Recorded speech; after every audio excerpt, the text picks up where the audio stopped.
పొద్దుగాల 7:30కే మన పెరట్లకు వచ్చి కాకర చెట్ల ఫస్ట్ కాత తెంపుతున్నా. లైటింగ్ సరిగ్గా రాక నా ముఖం జీడిగింజ లెక్క కనిపించినా చెట్లు మంచిగా కనిపించాలన్న ఆరాటం, లేదంటే సాయంత్రానికి మొత్తం వాడిపోతున్నాయి. పొద్దుగాల 10 దాటితేనే ఎండ చంపుతుంది.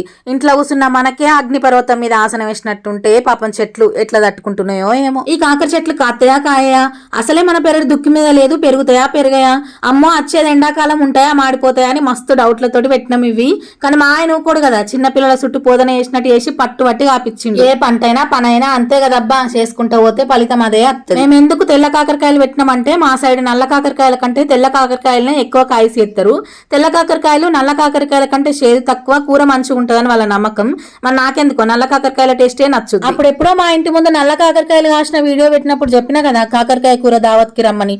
ఒక్కలన్నా వచ్చిరా? ఇప్పుడు కూడా అదే చెప్తున్నా, రావచ్చు కదా. అయినా మా కాకరకాయల కూర మీరెందుకు తింటారు? మీరు రారని నేనే వండుకొని తినేసిన. తొలికాత 2-3 కిలోలు వెళ్ళినాయి. నెక్స్ట్ కటింగ్ లో ఇంకొన్ని ఎక్కువనే వెళ్తాయి. ఇవి రేట్ ఎంత పోతున్నాయో మా మామయ్యని అడిగి నెక్స్ట్ వీడియోలో చెప్తా. అంతలోపు మీ దగ్గర ఏం రేటు పోతున్నాయో కామెంట్ చేయరి.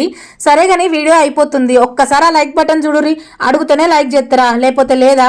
అదే చేయితోటి జర సబ్స్క్రైబ్ కూడా చేసుకోవచ్చు కదా.